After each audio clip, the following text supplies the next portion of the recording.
Le roi vampire trouva la serveuse humaine si pathétiquement amusante qu'il rit jusqu'à ce que des larmes coulent sur ses joues de marbre.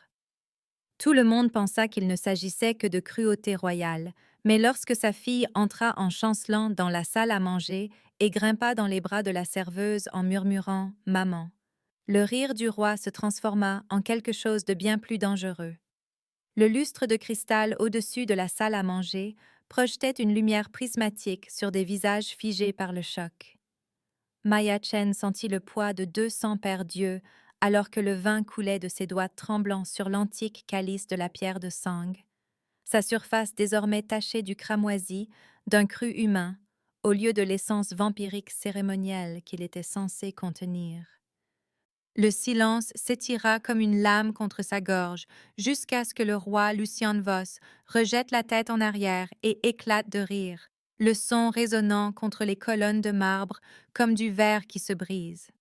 Ses larmes captèrent la lumière en traçant des chemins sur ses joues pâles. Et Maya réalisa avec une horreur grandissante que son amusement était la chose la plus terrifiante dont elle ait jamais été témoin. Le roi vampire trouvait sa maladresse si pathétiquement divertissante que son rire semblait ébranler les fondations mêmes du château nocturne, chaque note plus aiguë que la précédente, tandis que les courtisans échangeaient des regards qui lui promettaient de la mort. Mais de petits pas résonnèrent sur le sol poli, et une minuscule silhouette en chemise de nuit blanche apparut à la lisière de la vision de Maya, se déplaçant avec la grâce inconsciente de l'enfance vers la femme qui avait accidentellement détruit des siècles de protocoles diplomatiques. Serafina Voss grimpa dans les bras de Maya aussi naturellement que l'on respire, sa petite main touchant la joue de la serveuse alors qu'elle murmurait le seul mot qui transforma le rire en quelque chose d'infiniment plus dangereux. Maman. L'hilarité du roi s'éteignit instantanément, ses traits de marbre se transformant en quelque chose qui fit reculer les diplomates assemblés malgré eux, et Maya comprit qu'elle ne faisait plus face à une simple exécution, mais à quelque chose de bien pire, alors que les yeux de Luciane se fixaient sur sa fille, avec une expression de trahison qui aurait pu faire voler en éclats des montagnes. L'enfant dans ses bras était chaude et solide, si différente de la perfection froide de la cour des vampires qui les entourait, et Maya resserra instinctivement son étreinte, alors que des murmures commençaient à onduler à travers la noblesse assemblée comme un vent empoisonné. Le chancelier Théron se leva de son siège avec une précision fluide, ses traits anciens sculptés dans la même pierre impitoyable que ceux de son maître, et lorsqu'il parla, sa voix portait le poids de lois plus anciennes que la mémoire humaine. Prenez un instant pour vous abonner à notre chaîne et laissez un commentaire pour nous dire d'où vous regardez et quelle heure il est. C'est toujours fascinant de voir jusqu'où voyagent ces histoires à travers le monde. Merci, crime de sang, déclara-t-il, ses mots tombant comme des haches de bourreau dans le silence stupéfait. Un lien non autorisé avec la royauté vampire punissable par la flamme purificatrice, les anciennes coutumes exigeant réparation pour cette violation sans précédent de l'ordre naturel. Maya sentit les petits bras de Séraphina se resserrer autour de son cou et réalisa avec une clarté cristalline qu'elle mourrait avant de laisser quiconque faire du mal à cet enfant, au diable les conséquences, même si son esprit rationnel hurlait qu'elle était une serveuse de 28 ans venue d'une autre dimension qui n'avait rien à faire dans la salle du trône d'un vampire, tenant la fille d'un roi comme si elle y avait sa place. Les diplomates humains assemblés se pressèrent contre le mur du fond, leur traité de paix soigneusement négocié s'effritant comme de la cendre, alors que les nobles vampires commençaient à réclamer un jugement immédiat. Leur voix s'élevant dans un crescendo d'indignation qui fit teinter les oreilles de Maya de la promesse de violence. Pourtant, à travers tout cela, le roi Lucien restait parfaitement immobile, son regard se déplaçant entre sa fille et la femme humaine qui la tenait avec une telle protection féroce. Et Maya pouvait voir quelque chose bouger derrière ses yeux, comme des plaques tectoniques se réarrangeant sous la surface d'un tremblement de terre. La vérité émergea par fragments à travers le bavardage innocent de Séraphina et les murmures horrifiés des courtisans qui comprenaient enfin ce dont ils étaient témoins.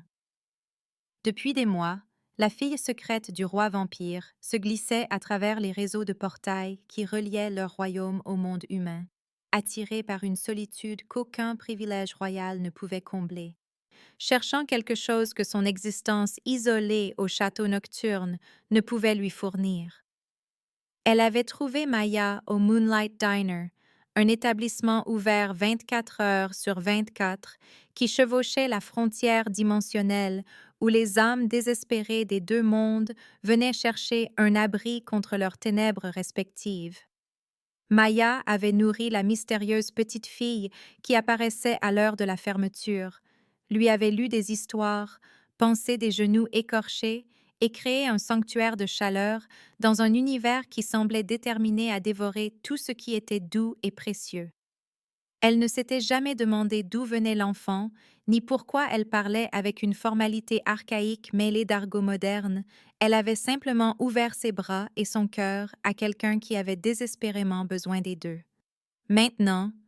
cette gentillesse menaçait de tout détruire, l'équilibre soigneusement entretenu entre les espèces, brisé par la reconnaissance innocente d'une enfant de 3 ans du seul amour maternel qu'elle ait jamais connu. Le chancelier Théron s'avança à pas mesurés, sa main reposant sur la lame cérémonielle à sa hanche, parlant de pureté du sang et de lois anciennes, tandis que les nobles vampires hochaient la tête en signe d'approbation, tels des charognards anticipant un festin.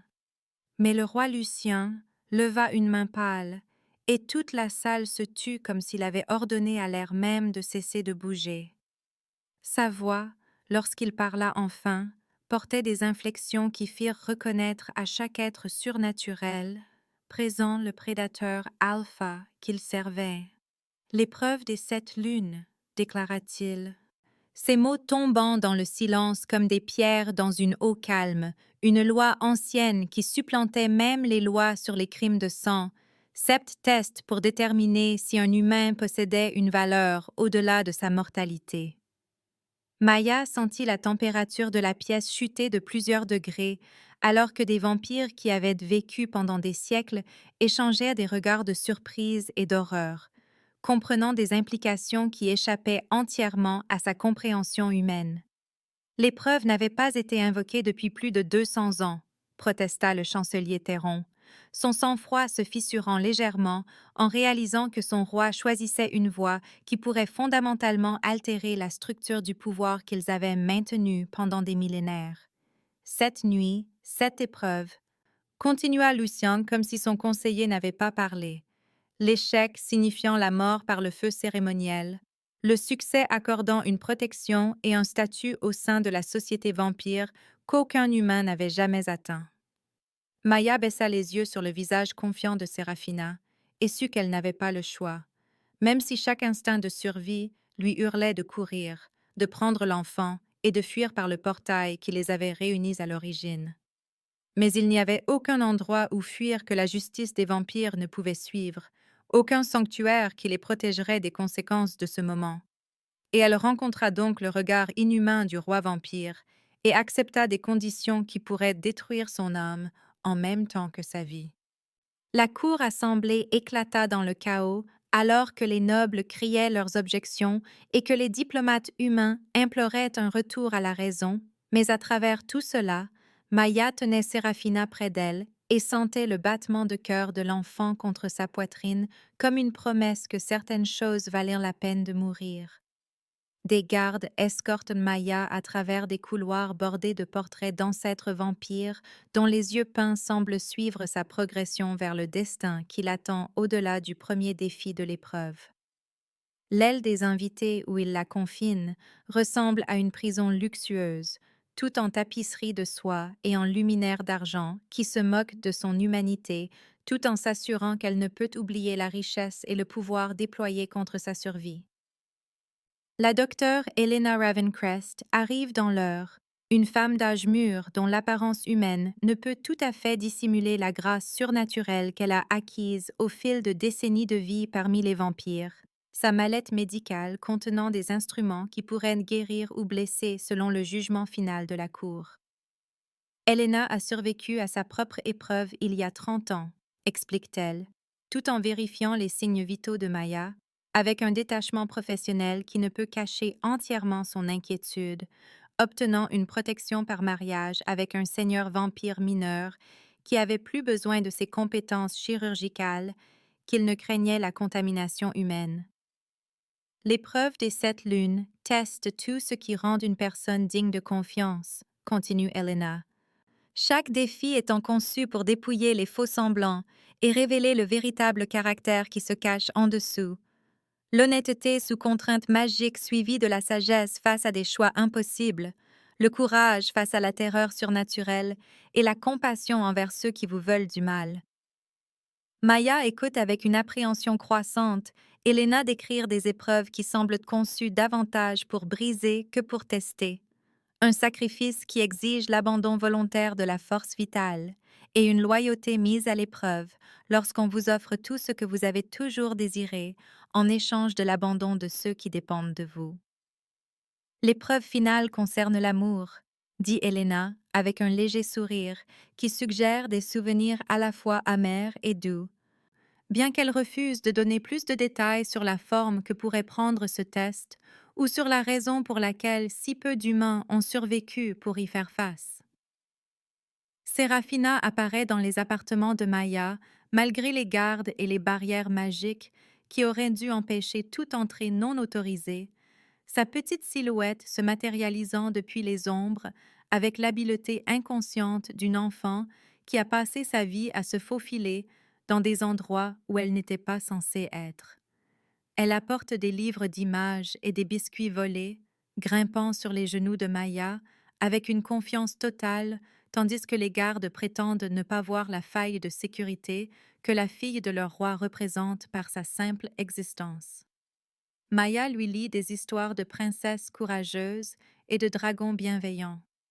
Des récits qui semblent enchanter la petite fille qui a grandi au milieu des intrigues politiques et du danger surnaturel, son innocence contrastant vivement avec les jeux mortels qui se déroulent autour d'eux. Elle partage des repas simples qui ont le goût de l'ambroisie après la peur et l'incertitude de la journée, Sérafina bavardant sur ses cachettes préférées dans le château et sur la solitude qui la pousse à chercher du réconfort dans un monde humain qui offre une chaleur que sa naissance royale ne peut lui procurer. À travers ces moments volés, Maya commence à comprendre la profondeur du besoin qui les a réunis. Une enfant sans mère cherchant l'amour inconditionnel que le pouvoir et la position ne peuvent acheter, trouvant chez une simple serveuse l'affection maternelle que son existence isolée ne lui avait jamais permise. Mais même si leur lien s'approfondit, Maya reste consciente des yeux qui observent depuis des alcôves cachées et des miroirs enchantés, sachant que le roi Lucien observe chacune de leurs interactions avec une intensité qui suggère que ses propres besoins pourraient refléter ceux de sa fille, de plus près qu'aucun d'eux n'ose l'admettre. Le poids de la première épreuve de demain pèse sur la conscience de Maya comme une chose physique, alors qu'elle couche. Sérafina, la respiration paisible de l'enfant contrastant vivement avec la tension surnaturelle qui imprègne chaque pierre du château nocturne. Elena l'a prévenue que l'épreuve de la vérité la dépouillerait de toute défense et de tout faux semblant, une contrainte magique forçant une honnêteté absolue qui pourrait révéler des pensées et des sentiments qu'elle reconnaît à peine elle-même. Pourtant, alors que Maya regarde Sérafina dormir, entourée de la prison opulente qui pourrait devenir son tombeau, elle réalise que certaines vérités valent la peine de mourir,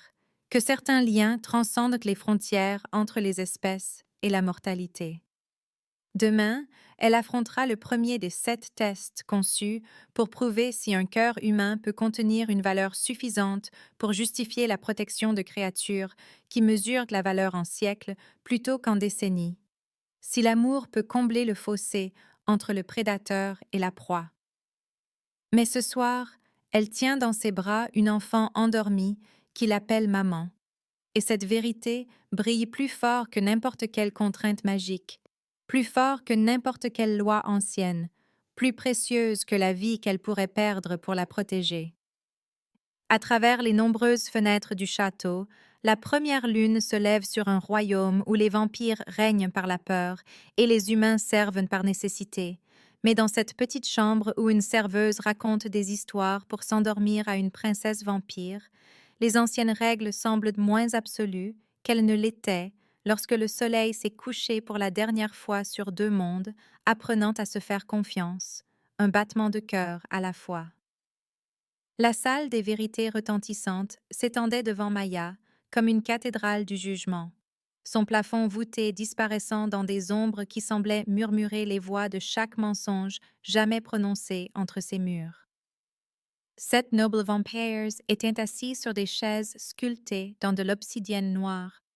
leurs visages des masques d'indifférence ancienne, alors qu'elles s'approchaient du cercle des témoins où des formations cristallines pulsaient d'une lumière bleue éthérée qui lui donnait la chair de poule en anticipation de la violation.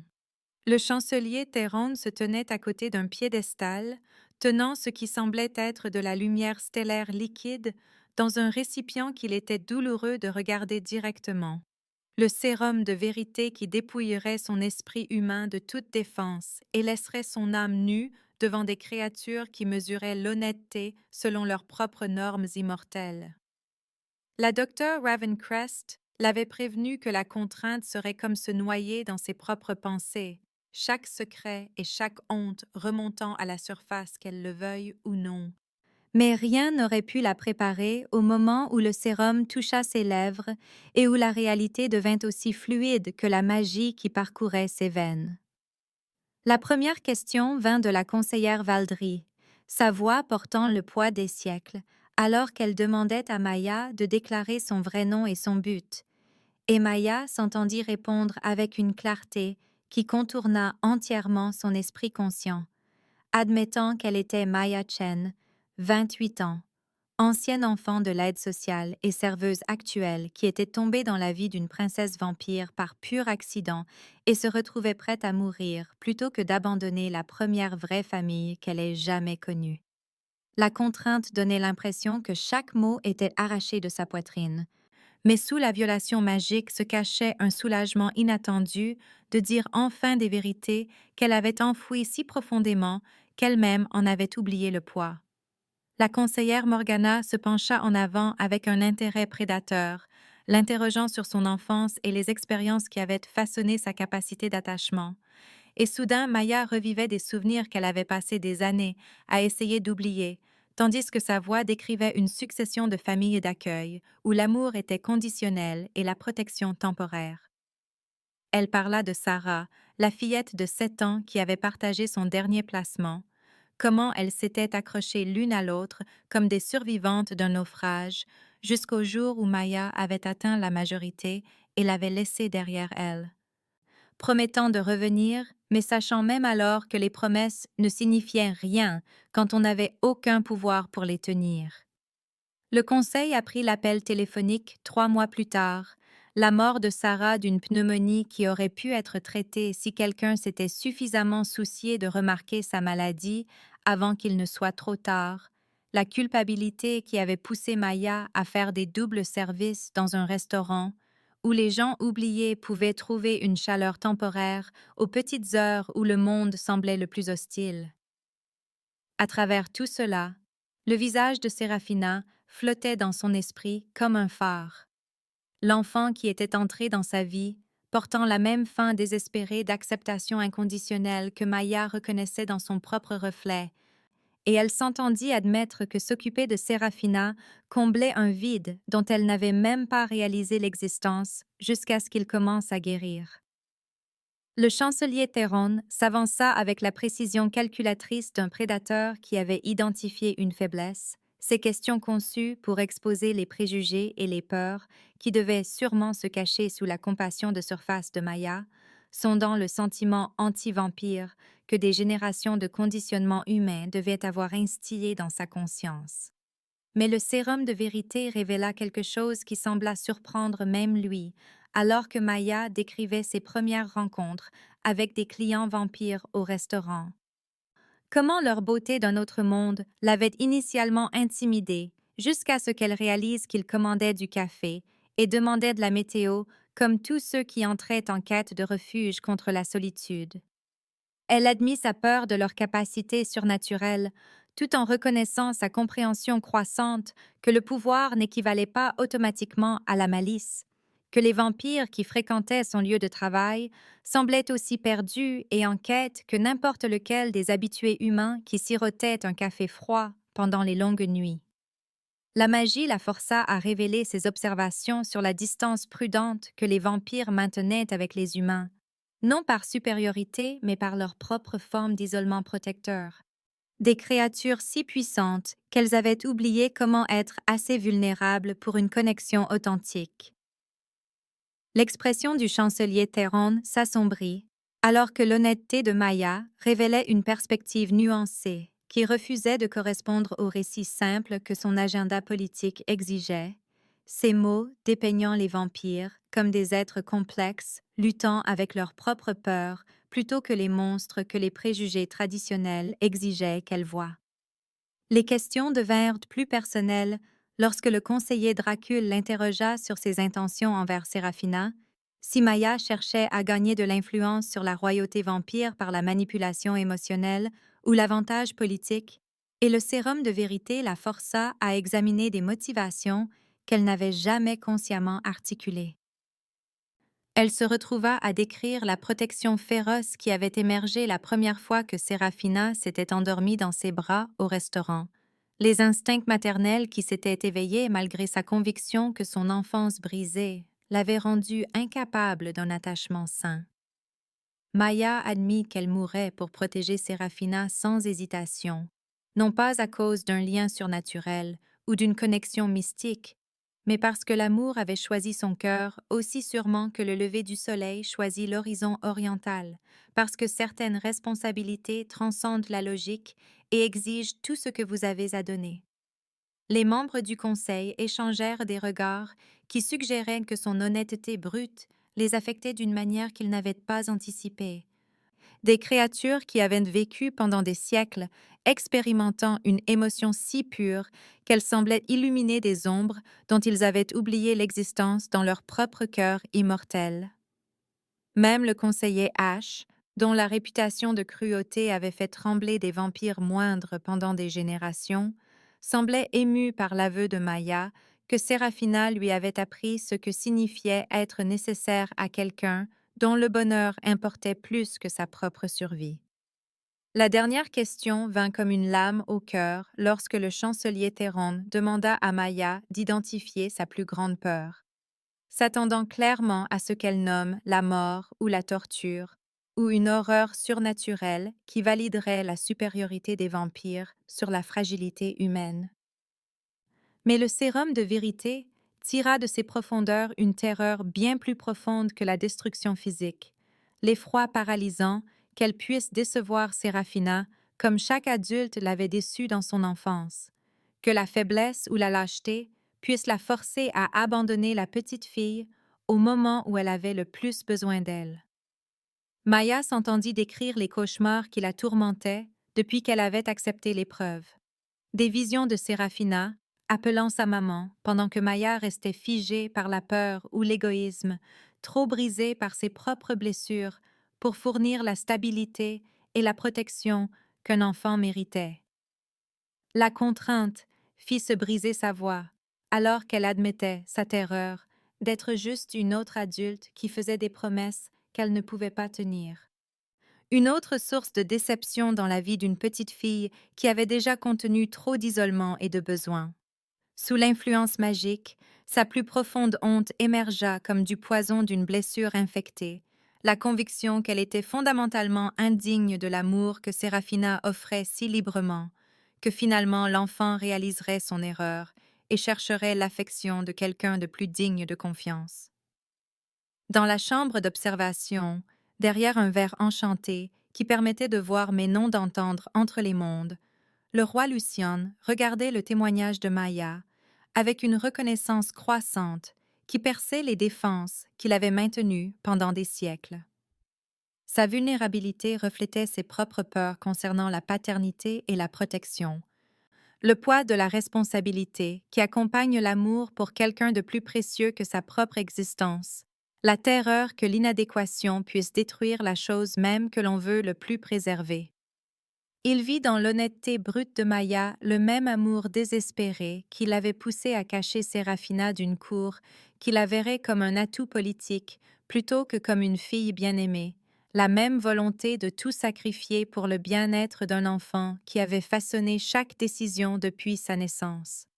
Le sérum de vérité révéla l'âme de Maya avec une précision chirurgicale, mettant à nu un cœur qui avait été brisé par l'abandon, mais restait capable d'une tendresse infinie,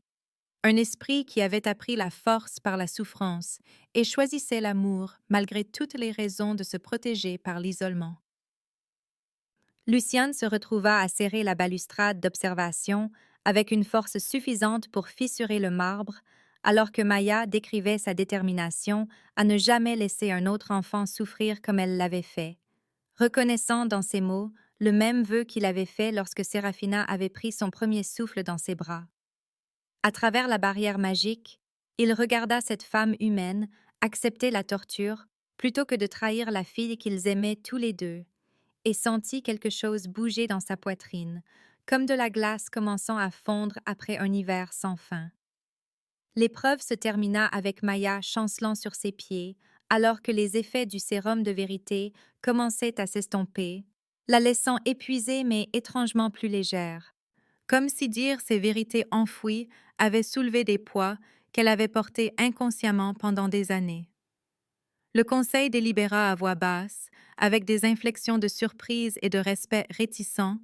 plusieurs membres étant clairement affectés par une honnêteté si pure qu'elle leur avait rappelé des émotions qu'ils pensaient perdues à l'immortalité. L'expression du chancelier Théron suggérait une frustration face à des résultats qui refusaient de soutenir ses conclusions prédéterminées, le témoignage de Maya révélant un caractère qui compliquait son récit simple, de l'inadéquation humaine et de la supériorité vampire. Mais même lui ne pouvait nier qu'elle avait passé la première épreuve avec une vérité si complète qu'elle avait laissé plusieurs anciens vampires visiblement émus, son honnêteté créant des fissures dans l'armure émotionnelle qu'il portait depuis des siècles. Alors que les gardes raccompagnaient Maya à ses appartements, elle aperçut un mouvement derrière le verre enchanté et ressentit un moment de connexion qui transcendait les espèces et les circonstances, la reconnaissance d'un amour partagé pour l'enfant qui les avait réunis contre toute attente.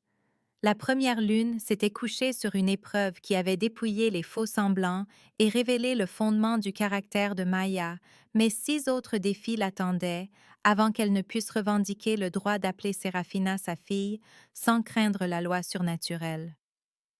La deuxième épreuve arriva avec l'aube. Bien qu'aucune lumière naturelle ne pénétrait dans la chambre des jugements, où Maya faisait face à 3 scénarios conçus pour tester la sagesse plutôt que l'honnêteté, une complexité morale qui n'offrait aucune réponse claire, mais exigeait des choix qui révéleraient les principes régissant son processus de prise de décision. Le Conseil des vampires lui présenta des briefings détaillés sur des litiges fictifs et des problèmes d'allocation de ressources, leur visage des masques de neutralité judiciaire, alors qu'ils expliquaient que chaque verdict serait évalué non pas pour son exactitude, mais pour le raisonnement et les valeurs qu'il démontrait. Le premier cas concernait 2 maisons de vampires enfermées dans un conflit amer au sujet de frontières territoriales qui étaient restées contestées pendant des décennies. Chaque partie présentant des arguments convaincants sur le précédent historique et le besoin actuel, tout en exigeant un arbitrage final qui laisserait inévitablement une partie insatisfaite du résultat. Maya écouta les présentations élaborées avec la reconnaissance croissante qu'il s'agissait moins de territoire que de questions plus profondes de respect et de rareté des ressources, son expérience de la gestion des conflits clients au restaurant lui fournissant un aperçu inattendu des dynamiques sous-jacentes à la politique surnaturelle. Au lieu de choisir un camp dans ce qui semblait être un jeu à somme nulle, elle proposa un accord de partage des ressources qui répondait aux besoins sous-jacents que les 2 maisons essayaient de satisfaire par le contrôle territorial, suggérant que la coopération pourrait mieux servir leurs intérêts qu'une compétition continue qui ne profitait à personne d'autre que leurs ennemis. Le deuxième scénario se révéla encore plus difficile, alors que Maya faisait face au cas d'un espion humain capturé, alors qu'il recueillait des informations sur les capacités militaires des vampires, sa motivation déclarée étant la protection de sa famille contre de potentielles menaces surnaturelles, mais ses méthodes violant clairement tous les traités et accords de confiance entre leurs espèces. Le Conseil l'observa attentivement alors qu'elle examinait les preuves de son infiltration et les secrets qu'il avait tenté de voler, attendant de voir si elle favoriserait sa propre espèce par une loyauté mal placée ou si elle ferait preuve de l'impartialité qu'exigeait la justice. Maya se mit à penser à la peur qui avait motivé les actions de l'espion, le désespoir de quelqu'un essayant de protéger ses proches de dangers dépassant leur compréhension ou leur contrôle, tout en reconnaissant simultanément que la trahison ne pouvait être négligée sans encourager des violations similaires.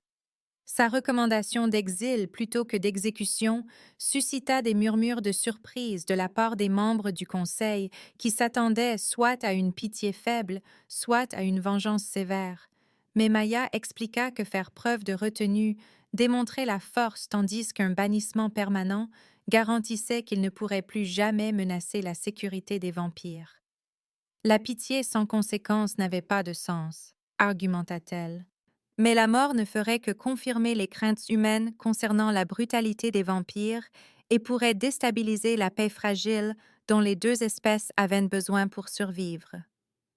Le scénario final présenta à Maya un problème d'allocation de secours en cas de famine qui nécessitait la distribution de vivres limités entre plusieurs communautés ayant des besoins tout aussi impérieux, chaque groupe présentant des témoignages déchirants sur leur faim et leur désespoir tout en exigeant une considération prioritaire. Maya reconnut immédiatement qu'il s'agissait d'un test de sa capacité à faire des choix difficiles sous pression émotionnelle,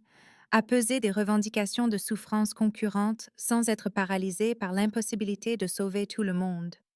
Sa recommandation se concentra sur des stratégies de distribution durable qui maximiseraient la survie à long terme, plutôt que de fournir un soulagement temporaire qui pourrait empêcher les communautés de développer leurs propres mesures de sécurité alimentaire.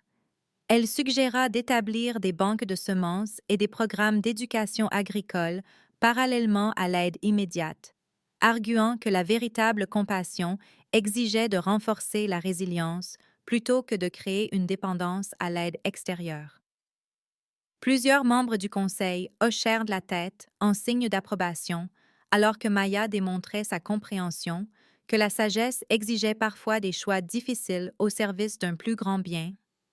que le leadership signifiait accepter la responsabilité des résultats plutôt que de choisir ce qui semblait le plus confortable sur le moment. La docteure Ravencrest trouva Maya dans ses appartements après l'épreuve, son expression mêlant fierté et inquiétude, alors qu'elle lui annonçait que sa performance générait des réactions inattendues dans toute la cour des vampires. Plusieurs membres du conseil avaient exprimé en privé leur admiration pour la sagesse pratique de Maya et son approche collaborative de la résolution de problèmes. En particulier, sa capacité à identifier les problèmes sous-jacents plutôt que de se laisser distraire par les conflits de surface. Mais Helena avertit que le succès créait des ennemis parmi les vampires traditionalistes qui profitaient des anciennes méthodes d'isolement et de domination. En particulier, le chancelier Theron, dont le pouvoir politique dépendait du maintien de divisions claires entre les espèces. L'influence de Maya représentait une menace pour les hiérarchies établies qui gouvernaient la société vampire depuis des siècles, son succès suggérant que les perspectives humaines pourraient offrir des contributions précieuses à la gouvernance surnaturelle plutôt qu'une contamination à éviter.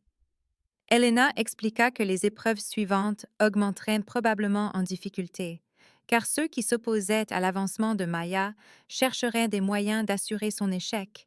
les considérations politiques influençant ce qui aurait dû être des tests purement personnels de caractère et de mérite. La troisième épreuve arriva avec la tombée de la nuit, alors que des gardes escortaient Maya jusqu'à l'entrée du labyrinthe cramoisi, un dédale construit d'ombres vivantes et de peurs cristallisées qui répondaient aux terreurs les plus profondes de quiconque pénétrait dans ces passages tortueux. La docteure Ravencrest l'avait prévenu que le labyrinthe manifesterait des illusions conçues pour briser son esprit,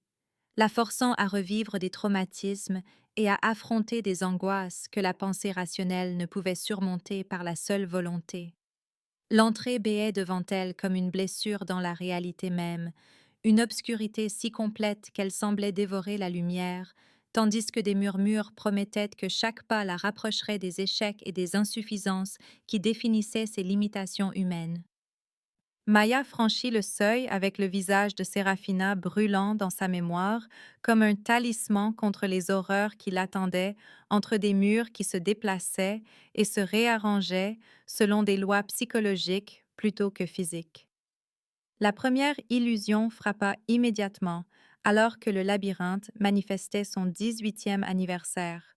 le jour où elle avait quitté le système d'accueil, sans endroit où aller, et personne pour se soucier de savoir si elle vivait ou mourait, la forçant à revivre la terreur de l'abandon complet, tandis que des voix d'ombre murmuraient qu'elle était destinée à infliger la même douleur à tous ceux qui oseraient l'aimer. Le dédale tordit ses souvenirs en armes, lui montrant la mort de Sarah dans des variations infinies, tout en exigeant qu'elle reconnaisse sa culpabilité d'avoir survécu alors que sa sœur d'accueil ne l'avait pas fait, d'avoir fait des promesses qu'elle ne pouvait pas tenir, et d'avoir laissé une enfant vulnérable à des systèmes qui valorisaient l'efficacité plutôt que la compassion. Maya se força à avancer à travers des couloirs qui empestaient sa propre honte et son inadéquation, passant devant des miroirs qui reflétaient chaque échec et chaque faiblesse, tandis que des voix fantomatiques cataloguaient son inaptitude à la responsabilité qu'elle avait revendiquée. Mais lorsque le labyrinthe manifesta une illusion de Séraphina piégée derrière des murs d'ombre brûlantes, pleurant sa maman pendant que Maya restait figée par sa propre lâcheté, quelque chose de féroce et de primal submergea entièrement sa peur. Elle se jeta vers l'enfant fantôme sans considérer les dangers qui pourraient attendre une action aussi téméraire, son besoin désespéré de protéger l'emportant sur chaque instinct de survie, alors qu'elle traversait les barrières illusoires avec une force suffisante pour briser leur emprise sur la réalité même. Le labyrinthe reconnut dans son acte désintéressé quelque chose que sa magie noire ne pouvait ni corrompre ni contenir, sa volonté d'affronter n'importe quelle horreur pour le bien de Séraphina, brisant les liens psychologiques qui l'avaient piégée dans des cycles sans fin de doutes et de récriminations. Derrière des miroirs de divination qui permettaient au Conseil des vampires d'observer sans interférer, le roi Lucien regardait la lutte de Maya avec des émotions qu'il n'avait pas éprouvées depuis que la naissance de Séraphina avait réveillé des parties de son cœur qu'il pensait détruites par des siècles de nécessité politique. Sa volonté de se sacrifier pour l'image fantomatique de sa fille lui rappela son propre amour désespéré pour l'enfant qui avait tout changé dans son existence, la façon dont la paternité avait transformé une créature de cruauté calculée en quelqu'un capable d'une tendresse infinie et d'une protection féroce. Grâce à la surveillance magique, il fut témoin de l'effondrement et du rétablissement de Maya,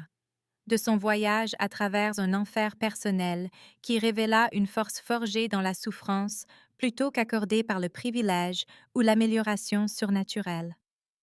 Lucian se retrouva à serrer la balustrade d'observation avec une force suffisante pour fissurer la pierre alors qu'il regardait cette femme humaine affronter ses traumatismes les plus profonds sans broncher, son courage mesuré non pas par l'absence de peur, mais par l'action malgré une terreur qui aurait brisé des âmes moindres.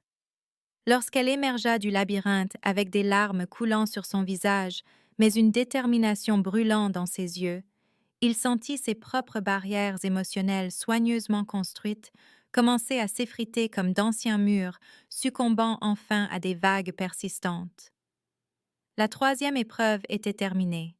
et Maya avait prouvé que l'amour pouvait en effet transformer la faiblesse en force, que le cœur qu'elle offrait à sa fille avait été testé dans des feux qui avaient forgé plutôt que détruit sa capacité de protection et de sacrifice.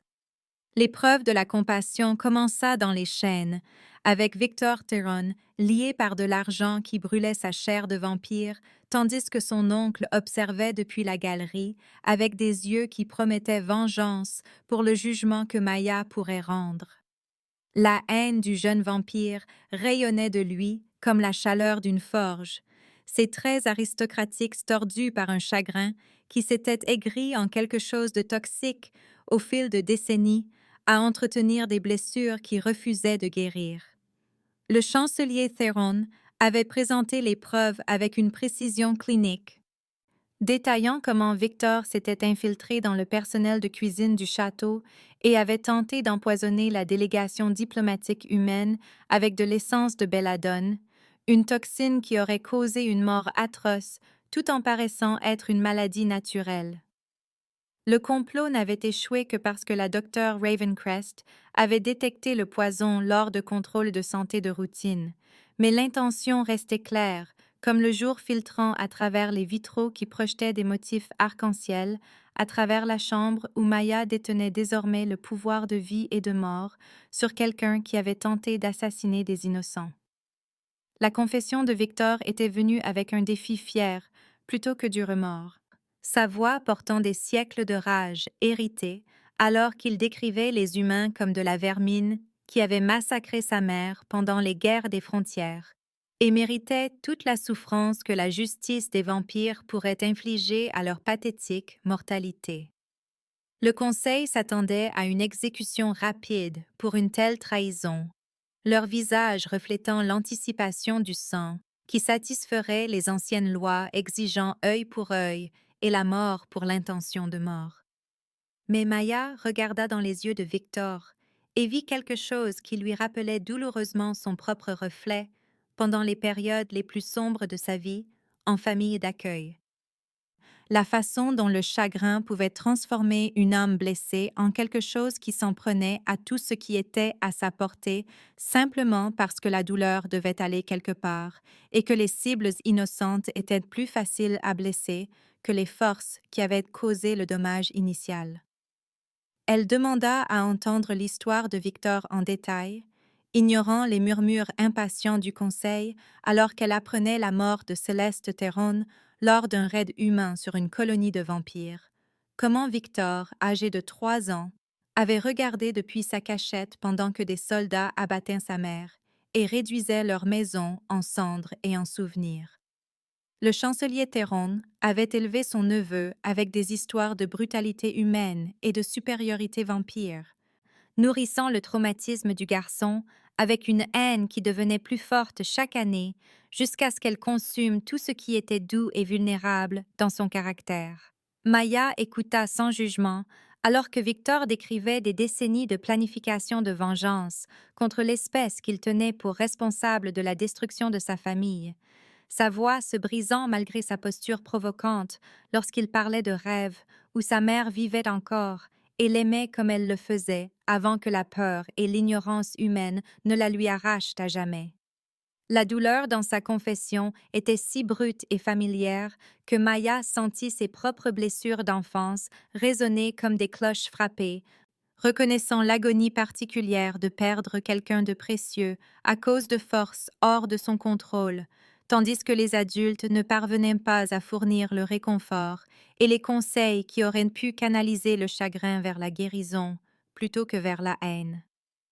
Sa sentence choqua la cour assemblée dans un silence stupéfait, alors que Maya décrétait que Victor effectuerait 2 ans de service communautaire au centre de réfugiés de Riverside, travaillant aux côtés de familles humaines déplacées par des conflits surnaturels, tout en apprenant à connaître les gens qu'on lui avait appris à mépriser. Les nobles vampires éclatèrent d'indignation face à ce qu'ils percevaient comme une faiblesse dangereuse, leur voix s'élevant en protestation, affirmant qu'une telle pitié encouragerait de nouvelles attaques contre l'autorité des vampires et les efforts diplomatiques humains. Mais Maya resta ferme face à leur colère, expliquant que la haine de Victor provenait de l'ignorance et de la douleur plutôt que d'un mal inhérent que l'exposition à la souffrance et à la résilience humaine pourrait lui enseigner des vérités qu'aucune punition ne pourrait inculquer. Elle argua que la véritable justice cherchait à prévenir de futurs crimes plutôt qu'à simplement satisfaire le désir de vengeance, que la transformation d'un ennemi en allié servait mieux les intérêts des vampires que la création d'un autre martyr pour la cause de la guerre entre les espèces. Victor lui-même semblait abasourdi par une pitié qu'il n'avait ni attendue ni demandée. Son défi vacillant alors qu'il tentait de comprendre une réponse à sa tentative de meurtre de masse, qui se concentrait sur la guérison plutôt que sur la vengeance. La fureur du chancelier Théron était visible même derrière son masque diplomatique, comprenant immédiatement que la rédemption potentielle de son neveu saperait tout ce qu'il avait enseigné sur la faiblesse humaine et la supériorité vampire. Les premiers jours du service de Victor se révélèrent aussi difficiles que Maya l'avait prévu, le jeune vampire abordant ses tâches assignées avec une résistance maussade et un dégoût à peine contenu pour les réfugiés humains qui osaient exister en sa présence aristocratique. Il accomplissait ses tâches avec une précision mécanique tout en rayonnant une hostilité qui faisait pleurer les enfants et rendait les adultes nerveux,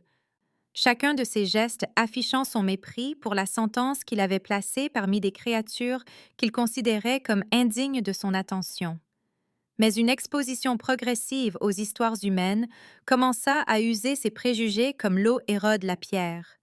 En particulier ses interactions avec Maria Santos et sa fille de 8 ans, Luna, des réfugiés d'un village détruit lors de conflits territoriaux entre vampires qui les avaient laissés sans abri et traumatisés. La peur initiale de Luna envers Victor se transforma lentement en curiosité, alors qu'elle reconnaissait quelque chose de familier dans son isolement colérique. Ses questions enfantines sur sa tristesse, perçant les défenses que des siècles de conditionnement vampire avaient construites autour de son cœur blessé. Lorsque Luna commença à lui laisser des dessins maladroits représentant des vampires et des humains vivant pacifiquement ensemble, Victor se sentit inexplicablement ému par une innocence qui offrait l'amitié malgré toutes les raisons de craindre sa nature surnaturelle. La transformation s'accéléra lorsque Luna tomba gravement malade, avec une fièvre que la médecine humaine ne pouvait briser, les prières désespérées de sa mère résonnant dans les couloirs du centre de réfugiés, tandis que Victor observait depuis l'ombre et se souvenait des derniers moments de sa propre mère, avec une clarté que le temps n'avait en rien diminué. Sans décision consciente, il se retrouva à proposer son aide. Ses capacités de guérison de vampire lui permettant d'extraire le poison du système de Luna, tandis que les larmes de gratitude de sa mère brisaient quelque chose de fondamental dans sa compréhension de l'insignifiance humaine et de la supériorité vampire. Pour la première fois depuis des décennies, Victor éprouva la satisfaction d'utiliser ses dons surnaturels pour préserver la vie plutôt que de planifier sa destruction. La guérison de Luna, révélant des possibilités qu'il n'avait jamais envisagées sur la relation entre le pouvoir et la responsabilité. Son intégration progressive dans la vie du centre de réfugiés passa largement inaperçue de la cour des vampires. Mais Maya observait ses progrès avec une satisfaction tranquille, comprenant que la rédemption était un processus plutôt qu'un événement et que le voyage de Victor vers la compassion profiterait à tous ceux touchés par sa transformation. L'alarme croissante du chancelier Théron face aux attitudes changeantes de son neveu marqua le début de mesures plus désespérées pour assurer l'échec final de Maya, les calculs politiques l'emportant sur la loyauté familiale, alors qu'il reconnaissait la menace que son influence représentait pour tout ce qu'il avait travaillé à préserver. Entre les épreuves, le lien de Maya avec Serafina s'approfondit à travers des aventures partagées qui révélèrent des passages cachés tissés à travers le château nocturne comme des veines transportant le sang vital de siècles d'histoire vampire.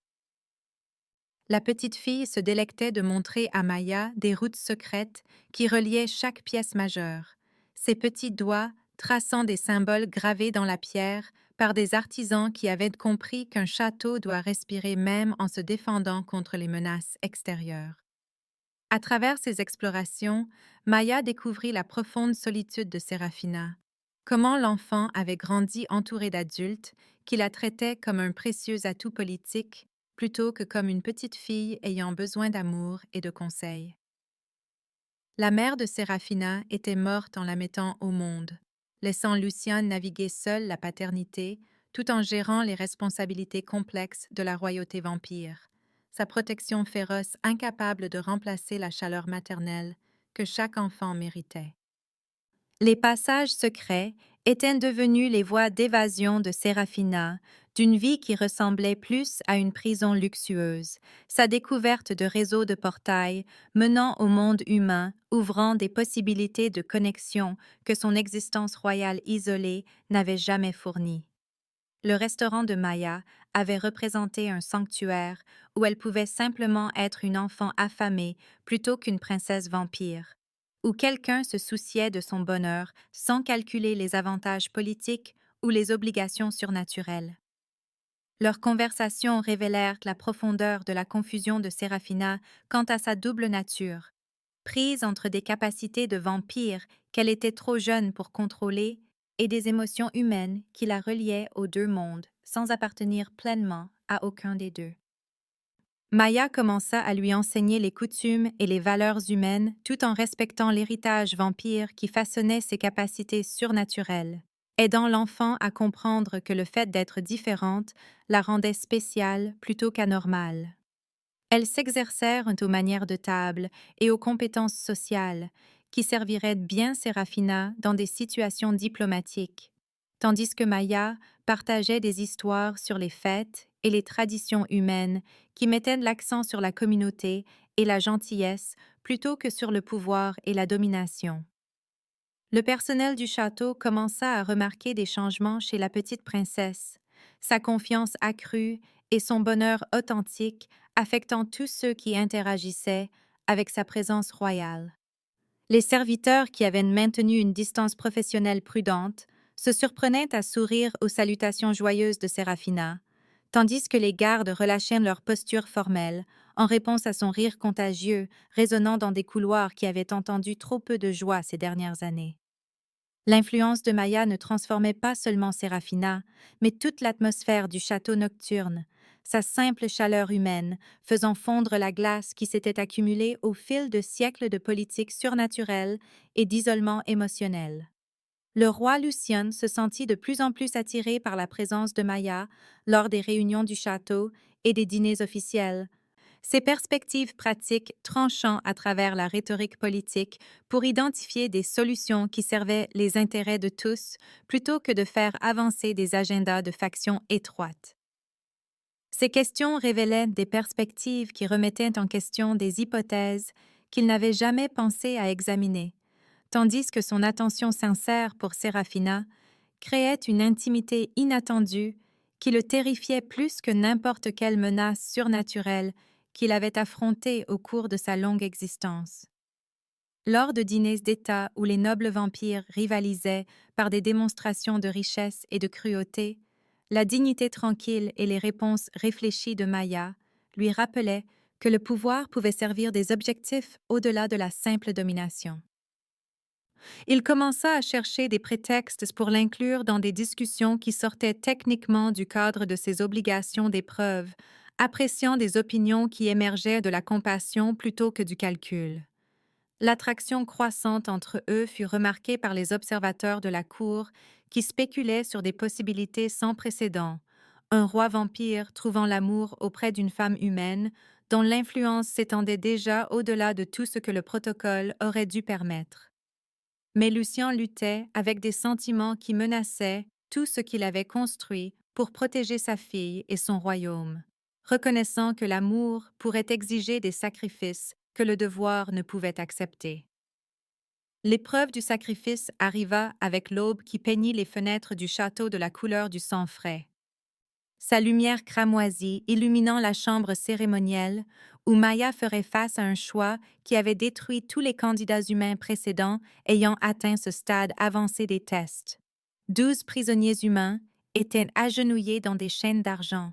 leurs crimes contre la loi des vampires, allant de l'espionnage à des violations de traités qui avaient menacé la paix fragile dont les deux espèces avaient besoin pour survivre. Le rituel de liaison magique exigeait une dette de vie qui ne pouvait être payée que par un sacrifice volontaire, la propre force vitale de Maya servant de monnaie pour acheter la liberté de ceux qui avaient été condamnés à mort pour leur transgression contre l'autorité surnaturelle. La docteure Ravencrest expliqua les mécanismes avec un détachement clinique qui ne pouvait dissimuler son inquiétude, avertissant Maya que l'ancienne magie exigeait une volonté sincère de mourir plutôt qu'une prise de risque calculée, que toute réserve ou instinct de conservation ferait échouer le rituel et lui coûterait la vie sans sauver personne. Les prisonniers eux-mêmes la supplièrent de les abandonner à leur sort plutôt que de se sacrifier pour des étrangers, leur désespoir révélant la profondeur de la gratitude déjà ressentie pour quelqu'un prêt à envisager une miséricorde aussi extrême en leur nom. Maya s'approcha du cercle rituel sans hésitation, sa décision prise avant que les pleines implications ne soient expliquées, car certains choix transcendent le calcul rationnel et exigent des réponses venant de profondeur que la logique ne peut atteindre. La cérémonie de liaison commença par des mots dans l'ancienne langue, des syllabes qui se gravaient dans la réalité, tandis qu'une lumière cramoisie coulait du corps de Maya vers les prisonniers comme du sang vital, trouvant de nouveaux vaisseaux pour soutenir leur existence. Elle sentit sa force s'épuiser à chaque instant du rituel, sa vision se brouillant alors que la magie prenait ce dont elle avait besoin pour briser les chaînes que la loi et la tradition avaient forgées autour des âmes condamnées. Mais même alors que la conscience s'échappait comme du sable entre des doigts désespérés, Maya resta consciente assez longtemps pour voir les liens des prisonniers se dissoudre en poussière d'argent, tandis que leurs larmes de gratitude captèrent la lumière cérémonielle comme des diamants dispersés. La magie reconnut dans son intention quelque chose de pur qui transcendait les calculs habituels de la loi surnaturelle, acceptant son offrande sans lui prendre la vie, parce qu'une volonté parfaite de mourir lui avait paradoxalement valu le droit de vivre. Lorsque le rituel se termina, Maya s'effondra inconsciente mais respirant, son sacrifice suffisant pour sauver 12 vies, tout en prouvant que les cœurs humains pouvaient contenir des profondeurs qui impressionnaient même d'anciennes forces magiques conçues pour tester les âmes des êtres surnaturels. La docteure Ravencrest s'occupa de la convalescence de Maya avec une compétence professionnelle qui ne pouvait dissimuler un soulagement personnel, expliquant que peu d'humains avaient jamais survécu à l'épreuve du sacrifice car la magie exigeait généralement la mort comme preuve d'une intention sincère plutôt que d'accepter une simple volonté de mourir. La survie de Maya la marqua comme extraordinaire même selon les normes des vampires. Quelqu'un dont la capacité d'amour désintéressé avait impressionné des forces plus anciennes que la civilisation elle-même. Le roi Lucien maintint une veille constante à son chevet, sa présence étant une violation du protocole qui scandalisa les observateurs de la cour tout en révélant la profondeur de sentiments qu'il ne pouvait plus nier ou rationaliser. Pendant de longues heures d'inconscience, il se retrouva à parler à la forme immobile de Maya de peur et d'espoir qu'il n'avait jamais partagé avec personne. Reconnaissant que ses sentiments transcendaient la gratitude pour les soins qu'elle prodiguait à Séraphina et représentaient quelque chose de bien plus dangereux pour son contrôle émotionnel soigneusement entretenu. Lorsque Maya se réveilla enfin après 3 jours de convalescence, sa première préoccupation fut pour le bien-être de Séraphina, plutôt que pour son propre état, une réponse qui acheva la destruction de toutes les barrières que Lucien avait maintenues contre un amour qui menaçait de tout transformer dans son existence de roi et de père. La 5e épreuve était terminée, mais les tests les plus dangereux attendaient encore, car les ennemis politiques reconnaissaient que le succès de Maya remodelait la société vampire d'une manière qui ne pouvait être autorisée à continuer sans contestation. La convalescence de l'épreuve du sacrifice apporta une intimité inattendue, car l'état affaibli de Maya nécessitait des soins constants qui la placèrent en présence de Lucien pendant des heures qui s'étirèrent en jours de conversation tranquille et de vulnérabilité partagée. Le roi vampire abandonna ses appartements royaux pour maintenir une veille dans l'aile des invités, ses fonctions officielles déléguées à des subordonnés, tandis qu'il veillait sur la femme humaine qui avait failli mourir en sauvant des étrangers à qui elle ne devait rien. Leurs conversations commencèrent timidement, des mises à jour professionnelles sur ses progrès de guérison et les activités quotidiennes de Séraphina, mais s'approfondirent progressivement dans un territoire que ni l'un ni l'autre n'avait exploré avec une autre âme depuis des années, des décennies ou des siècles. Maya parla du poids de se sentir responsable de chaque enfant placé qu'elle avait rencontré, mais n'avait pas pu sauver, de la culpabilité qui accompagne la survie lorsque d'autres périssent, tandis que Lucien se retrouva à révéler des peurs sur la paternité qu'il avait enfouies sous les obligations royales et l'autorité surnaturelle. Ils découvrirent des parallèles inattendus dans leurs expériences de protection de quelqu'un de précieux. La façon dont l'amour pouvait devenir à la fois une bénédiction et un fardeau lorsque tout ce qui vous importait dépendait de votre force, de votre sagesse et de votre capacité à faire correctement des choix impossibles. À travers des conversations chuchotées pendant les petites heures où la douleur rendait le sommeil élusif, ils construisirent des ponts par-delà les différences d'espèces qui semblaient insignifiantes comparées à la compréhension partagée de cœur qui avait appris à aimer malgré toutes les raisons de se protéger par l'isolement émotionnel. La révélation de Lucien sur Céleste vint lors d'une de ces veilles de minuit où l'obscurité facilitait la confession et où la faiblesse persistante de Maya, après l'épreuve du sacrifice, créait une intimité que les protocoles formels n'auraient jamais permise. Il décrivit sa rencontre avec Céleste lors d'un rassemblement diplomatique 3 siècles plus tôt, son intelligence et sa grâce capturant son attention d'une manière que les négociations de mariage politique n'avaient jamais fait. Leur cours se déroulant sur des décennies de diplomatie prudente, tandis que la société vampire guettait les signes que l'amour pourrait compromettre le jugement royal. Leur mariage avait uni 2 puissantes maisons de vampires tout en satisfaisant le propre cœur de Lucien. Mais la grossesse de Céleste avait développé des complications que même la guérison surnaturelle ne pouvait pas entièrement résoudre. Elle avait choisi de mener Séraphina à terme, malgré les risques, sa mort suivant l'accouchement de quelques heures seulement, tandis que Lucien tenait leur fille et sentait son monde se réorganiser autour de nouvelles responsabilités et d'un chagrin écrasant. La culpabilité ne s'était jamais estompée, admit-il avec une voix qui se brisait malgré des siècles de contrôle émotionnel. La conviction qu'il aurait dû trouver des moyens de sauver à la fois sa femme et sa fille au lieu d'être forcé de choisir entre elles.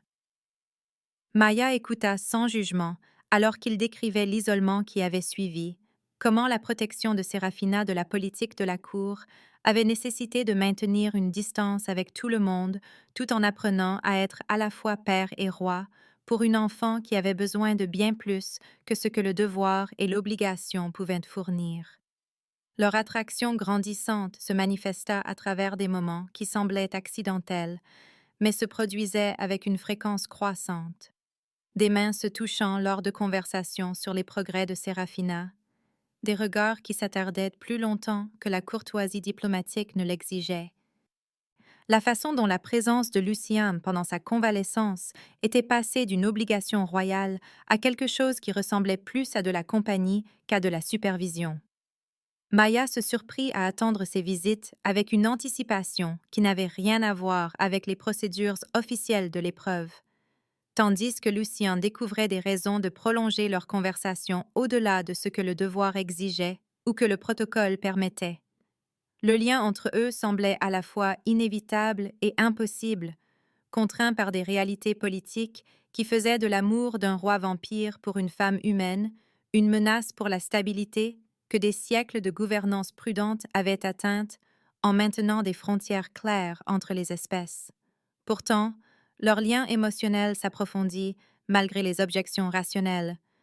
construit sur une compréhension partagée des responsabilités de l'amour et un respect mutuel pour les sacrifices qu'ils avaient tous deux faits pour protéger quelqu'un qui comptait plus que leur propre sécurité ou bonheur. Le personnel du château commença à noter l'attention sans précédent de leur souverain pour la participante humaine à l'épreuve, tandis que les nobles vampires chuchotaient sur les implications qui pourraient remodeler la politique surnaturelle si on laissait se développer au-delà de la simple coopération en quelque chose qui ressemblerait à un véritable partenariat. L'observation innocente de Séraphina mit en lumière leurs sentiments refoulés de manière inévitable lors d'une de leurs séances de lecture quotidienne, lorsque la petite fille leva les yeux de son livre d'images et demanda à Maya si elle allait rester pour toujours et être sa vraie maman, comme les personnages des contes de fées qui trouvent des fins heureuses grâce à la persévérance et au véritable amour. La question frappa les deux adultes comme un éclair, forçant la reconnaissance de sentiments qu'ils avaient soigneusement évités, tout en se concentrant sur les exigences de l'épreuve et les complications politiques qui faisaient de telles possibilités des fantasmes dangereux. Le cœur de Maya s'arrêta tandis que les yeux confiants de Séraphina attendaient une réponse qui pourrait tout changer, tandis que la brusque inspiration de Lucienne révélait à quel point les mots de sa fille avaient affecté ses propres émotions soigneusement contrôlées. La question de l'enfant contenait des suppositions sur la permanence et la structure familiale qu'aucun des deux adultes n'avait osé exprimer, son espoir innocent de stabilité et d'amour maternel créant une pression qui menaçait de briser la distance professionnelle qu'ils avaient maintenue malgré une attraction et une intimité émotionnelle croissante. Maya se retrouva à chercher des mots qui seraient honnêtes sans faire de promesses qu'elle ne pourrait peut-être pas tenir, tandis que Luciane luttait avec la prise de conscience que sa fille avait déjà formé des attentes sur leur avenir que la réalité politique pourrait ne jamais leur permettre de réaliser. L'épreuve de la loyauté commença dans la grande salle du trône où toute la cour des vampires s'était assemblée pour assister à ce que beaucoup supposaient être le dernier test de Maya avant le défi ultime qui déterminerait son destin et l'avenir de Séraphina. Le chancelier Theron présenta son offre avec une grandeur cérémonielle qui dissimulait la cruauté en son cœur, parlant de pitié et de solutions pratiques, tandis que des contrats magiques brillaient d'un pouvoir contraignant qui rendrait ces termes irrévocables une fois acceptés. Maya pourrait retourner à sa vie humaine avec une richesse suffisante pour assurer une existence confortable, toutes les charges abandonnées et toutes les obligations satisfaites, mais seulement si elle acceptait de ne plus jamais contacter Séraphina et se soumettait à une liaison magique qui rendrait physiquement impossible son retour dans le royaume des vampires. L'alternative était de passer à la 7e épreuve en sachant pertinemment que l'échec signifiait la mort et que le succès signifiait une intégration permanente dans la société vampire, incapable de retourner dans le monde humain qui avait été sa maison pendant 28 ans. La présentation du chancelier Théron soulignait le caractère raisonnable de son offre, signalant que Maya avait déjà prouvé sa valeur à travers 5 épreuves réussies et pouvait partir avec l'honneur intact plutôt que de tout risquer sur un défi final qui pourrait s'avérer au-delà des capacités humaines de survie. Le choix était conçu pour exposer la vraie nature de l'attachement de Maya à Séraphina. Si son amour proclamé était une dévotion maternelle authentique ou une attraction sentimentale qui pourrait être surmontée par une incitation suffisante à abandonner la responsabilité lorsque l'évasion devenait possible. Le chancelier Théron observait son visage avec une satisfaction prédatrice alors qu'il décrivait la liaison magique qui garantirait qu'elle ne pourrait jamais changer d'avis, jamais retourner vers l'enfant qui l'appelait maman avec une telle innocence confiante. Maya regarda à travers la salle du trône où Séraphina était assise sur les genoux de son père, les grands yeux de la petite fille reflétant la confusion face à des cérémonies qu'elle était trop jeune pour comprendre, mais assez âgée pour sentir leur importance pour son bonheur et sa sécurité future. La cour des vampires assemblés attendait sa décision avec une attention qui ressemblait à un poids physique, Des siècles de politique surnaturelle en jeu, tandis que Maya faisait face au choix entre l'autopréservation et l'amour maternel qui définirait non seulement son propre destin, mais aussi l'avenir des relations entre humains et vampires. Elle pensa à son ancienne vie à servir des tables dans un restaurant ouvert 24 heures sur 24, à la solitude et à l'isolement qui avaient caractérisé son existence avant que l'arrivée de Serafina n'ait tout transformé dans son but. Ses priorités et sa compréhension de ce qui rendait la vie digne d'être vécue, malgré toute sa douleur et son incertitude. Le rejet de l'offre par Maya vint sans hésitation, ni même considération des alternatives, sa voix portant à travers la salle du trône avec une clarté qui la surprit même elle, alors qu'elle déclarait qu'elle préférerait mourir en essayant de protéger Serafina plutôt que de vivre en sachant qu'elle avait abandonné une enfant qui avait besoin d'elle. Les mots émergèrent de profondeurs qu'elle ne savait pas exister jusqu'à ce moment de test ultime, sa certitude sur ce qui comptait le plus tranchant à travers la peur et le doute, comme la lumière du soleil à travers des nuages d'orage. Elle parla d'un amour qui transcendait les différences d'espèces et les complications politiques, de responsabilités qui ne venaient pas des liens du sang, mais de cœur qui choisissait de se soucier malgré tous les arguments rationnels en faveur de l'autoprotection et de la sécurité émotionnelle. Sa déclaration selon laquelle aucune richesse ou sécurité ne pourrait compenser la trahison de quelqu'un qui lui faisait entièrement confiance émut plusieurs nobles vampires jusqu'aux larmes qu'ils n'avaient pas versées depuis des siècles, tandis que la fureur du chancelier Théron devint visible malgré ses tentatives de maintenir un calme diplomatique. Les contrats magiques se dissolurent en poussière d'argent alors que le refus de Maya invalidait leur pouvoir contraignant, son choix prouvant que certains engagements ne pouvaient être achetés ou négociés par des appels à la peur, à la cupidité ou à la considération pratique de l'avantage personnel sur l'obligation morale. La découverte de la conspiration du chancelier Théron par la docteure Ravencrest vint d'une enquête minutieuse qui s'était développée tout au long des épreuves, son accès médical aux archives du château révélant des divergences dans les protocoles d'épreuves qui suggéraient une manipulation délibérée conçue pour assurer l'échec de Maya plutôt qu'un test sincère de son caractère et de ses capacités. L'épreuve était accablante, montrant comment chaque épreuve avait été modifiée pour augmenter le danger au-delà des paramètres traditionnels, le défi final étant altéré pour inclure des constructions magiques qui se nourrissaient de la peur humaine et devenaient plus fortes à mesure que leurs victimes s'affaiblissaient sous l'assaut surnaturel. Les recherches d'Elena révélèrent que le spectre de la terreur prévu pour la 7e épreuve de Maya n'avait jamais été utilisé dans les tests historiques, son inclusion représentant une innovation conçue pour garantir la mort, plutôt que de fournir une évaluation équitable de la valeur et de la capacité à survivre aux défis surnaturels. La conspiration impliquait plusieurs nobles vampires qui voyaient le succès potentiel de Maya comme une menace existentielle pour les structures de pouvoir qu'ils avaient maintenues pendant des siècles, leur peur du changement les poussant à subvertir les lois anciennes au service de la préservation des hiérarchies traditionnelles qui profitaient aux familles établies au détriment du progrès et de l'adaptation à de nouvelles réalités.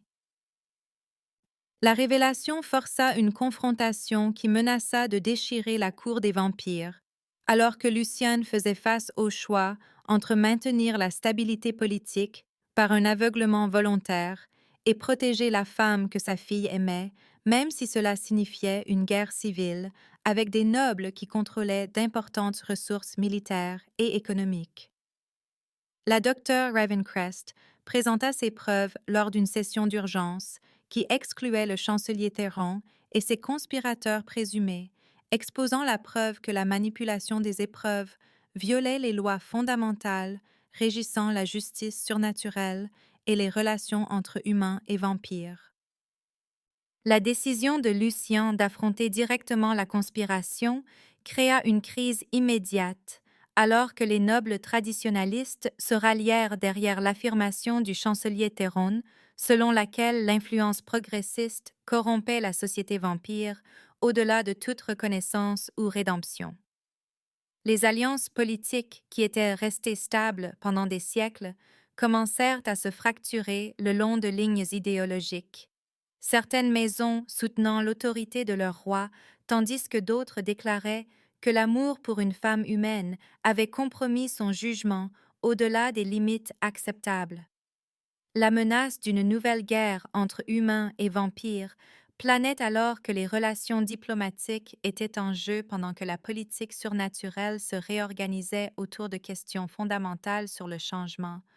la tradition et la direction future de la civilisation vampire. L'insistance de Maya à achever l'épreuve finale malgré les preuves claires de manipulation surprit toutes les personnes impliquées dans la crise politique. Sa détermination à mener les tests, jusqu'à leur juste conclusion, l'emportant sur les préoccupations de sécurité personnelle et de survie qui auraient dû faire de la retraite le choix évident. Elle argua que reculer invaliderait tout ce pourquoi ils avaient travaillé et laisserait Séraphina vulnérable aux futures machinations politiques de ceux qui s'opposaient à sa présence dans la société vampire, que seule la réussite de toutes les 7 épreuves pourrait établir un précédent juridique assez fort pour protéger l'enfant de ceux qui utiliseraient la loi traditionnelle contre le changement progressiste. Son raisonnement trancha à travers les arguments émotionnels sur l'amour et le sacrifice pour se concentrer sur des considérations pratiques qui transcendaient les sentiments personnels, démontrant une pensée stratégique qui impressionna même ses opposants tout en confirmant la conviction croissante de Lucien qu'elle possédait une sagesse au-delà de ses limitations humaines et de son expérience mortelle. L'épreuve finale se déroulerait comme prévu, mais dans des conditions qui rendaient la survie douteuse et le succès presque impossible, la conspiration politique se transformant en un dernier coup de poker désespéré par des forces déterminées à empêcher un changement qui menaçait leur conception de la supériorité vampire et de la subordination humaine.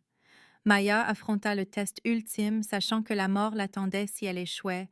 mais comprenant que certains principes valaient la peine de mourir et que certaines responsabilités transcendaient les instincts de survie personnelle au service de la protection de ceux qui dépendaient de votre courage et de votre engagement à mener les choses difficiles à leur juste conclusion. La reine de la dernière lueur s'étendait devant Maya, comme une blessure taillée dans l'obsidienne, et l'ombre, ses murs circulaires s'élevant dans une obscurité qui semblait dévorer la lumière des torches, vacillant autour du périmètre où les nobles vampires s'étaient rassemblés pour assister à son dernier test.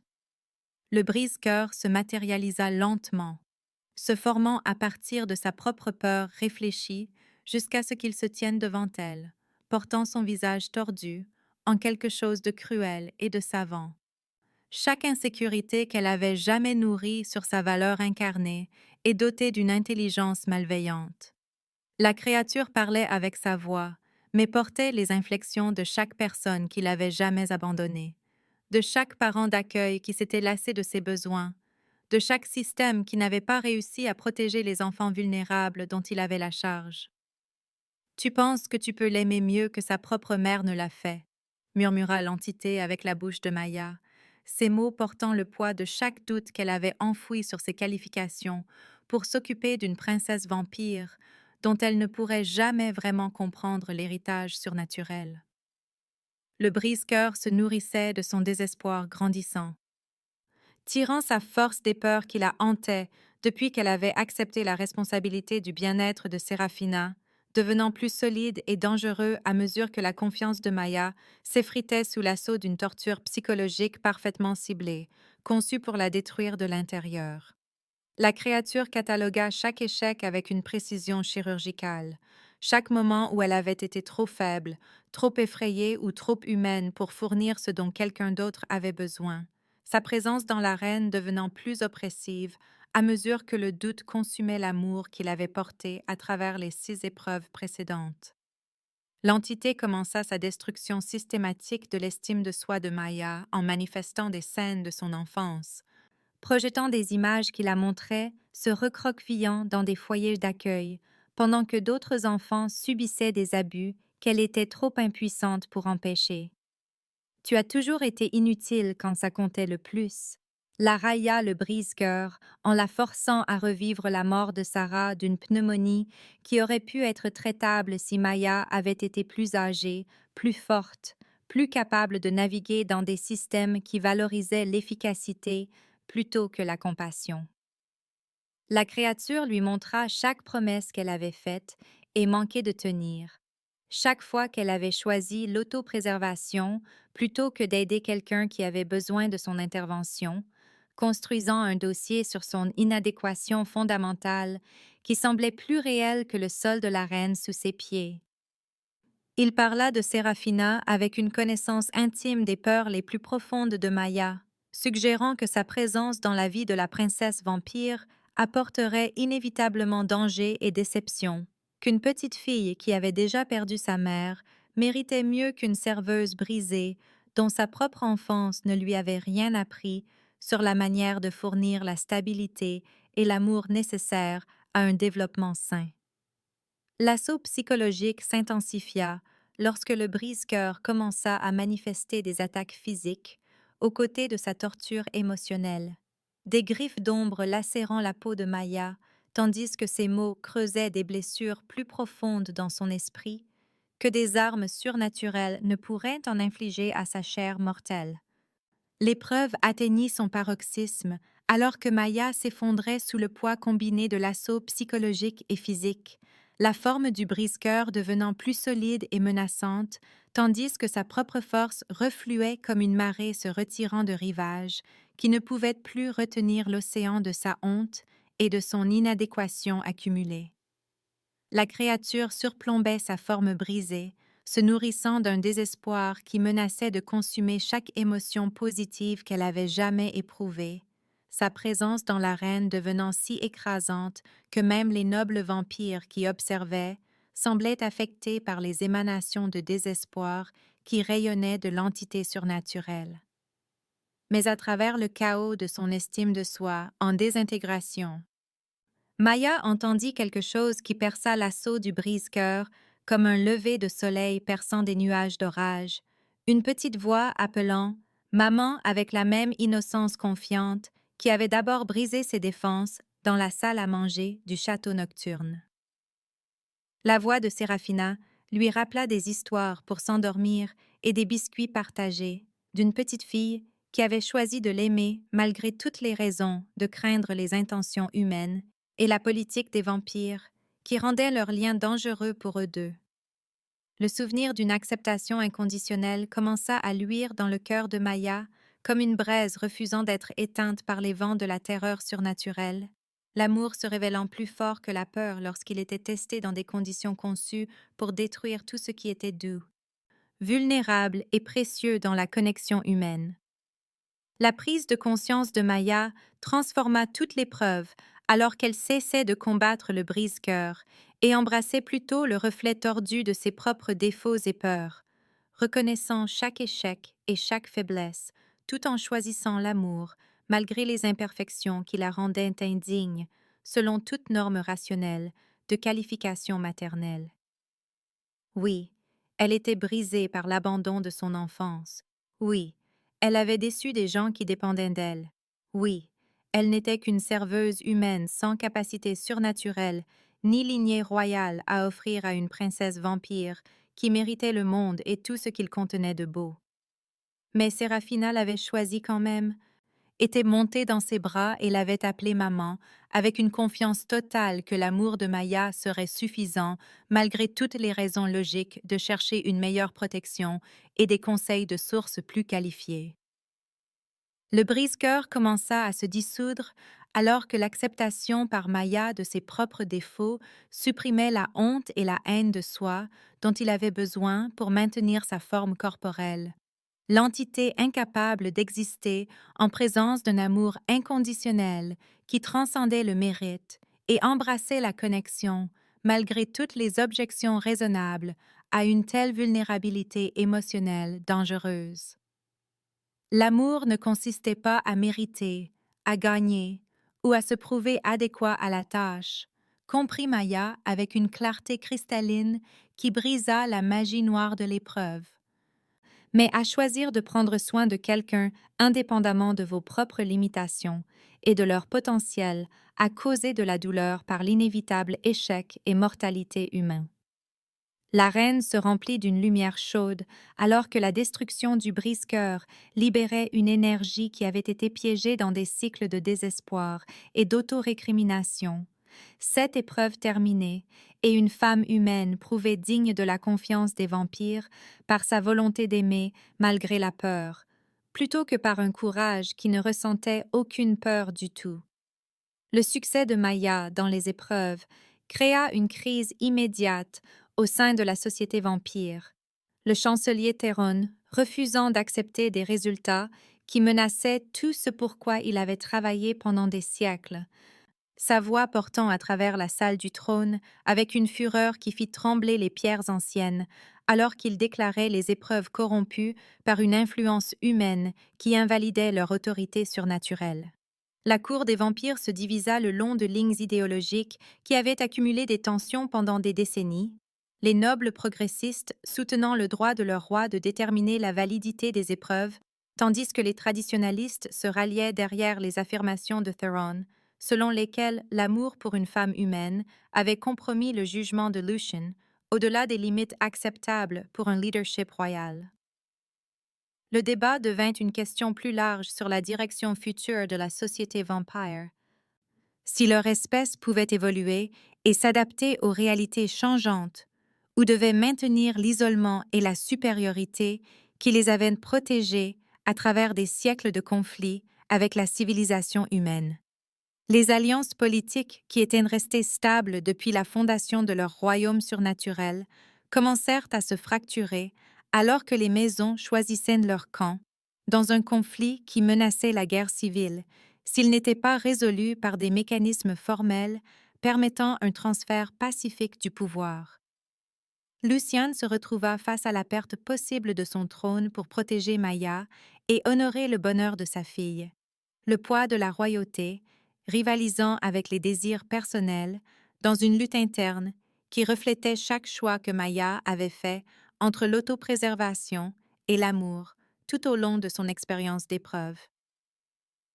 Les preuves supplémentaires de la docteure Ravencrest fournirent un soutien crucial à la position de Luciane, alors qu'elle révélait la conspiration plus large du chancelier Théron, qui s'étendait bien au-delà de la manipulation des épreuves pour inclure des plans de nouvelle agression contre les colonies humaines, sous le prétexte que le succès de Maya prouvait que la corruption humaine de la société vampire nécessitait une réponse militaire. La documentation montrait une préparation systématique à une guerre qui déstabiliserait la paix fragile dont les deux espèces avaient besoin pour survivre, la faction de Théron prévoyant d'utiliser la controverse de l'épreuve comme justification pour des actions qui servaient leurs ambitions politiques plutôt que de véritables préoccupations de sécurité.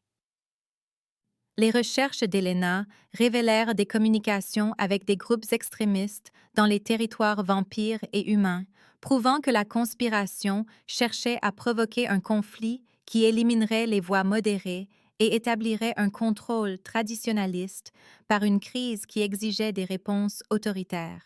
Plusieurs maisons de vampires indécises se tournèrent vers le soutien de Luciane en reconnaissant les implications de l'agenda plus large de Theron, comprenant que la guerre civile affaiblirait leur civilisation, quelle que soit la faction qui remporterait finalement la victoire. La révélation transforma le calcul politique d'une question de valeurs progressistes contre traditionnelles en un choix fondamental entre la stabilité et le chaos, rendant les résultats de l'épreuve de Maya secondaires par rapport à des préoccupations plus larges de préservation de la société vampire contre ceux qui la détruiraient à la poursuite de la pureté idéologique. Le défi formel à l'autorité de Lucien commença dans la grande salle où la loi des vampires avait été débattue pendant des millénaires. Les anciens protocoles régissant le droit de contestation royale, garantissant que même les rois surnaturels restaient responsables devant les maisons nobles qui formaient le fondement de leur système politique. Le chancelier Theron invoqua des traditions plus anciennes que la civilisation humaine en revendiquant le droit de contester des décisions qui menaçaient la survie des vampires par le dangereux précédent d'accepter l'influence humaine dans la gouvernance surnaturelle. Lucien accepta le défi, mais choisit le débat formel plutôt que le combat physique, comprenant que la victoire par la force ne résoudrait pas les divisions philosophiques qui rendaient cette confrontation inévitable et nécessaire pour déterminer la direction future de leur espèce. Le format du débat permit aux deux visions de la société vampire d'être examinées en profondeur. La tradition isolationniste rivalisant avec l'intégration progressiste à travers des arguments qui révélaient des hypothèses fondamentales sur le pouvoir, la peur, le changement et les responsabilités qui accompagnaient les capacités surnaturelles et la perspective immortelle. Maya demanda la permission de parler en son propre nom, sa voix portant à travers la cour assemblée, alors qu'elle abordait non seulement sa valeur personnelle, mais aussi des questions plus larges sur la capacité de la société vampire à évoluer sans perdre les qualités essentielles qui rendaient leur civilisation précieuse et unique. Son discours s'appuya sur les expériences de toutes les 7 épreuves, alors qu'elle parlait des points communs entre les besoins humains et vampires,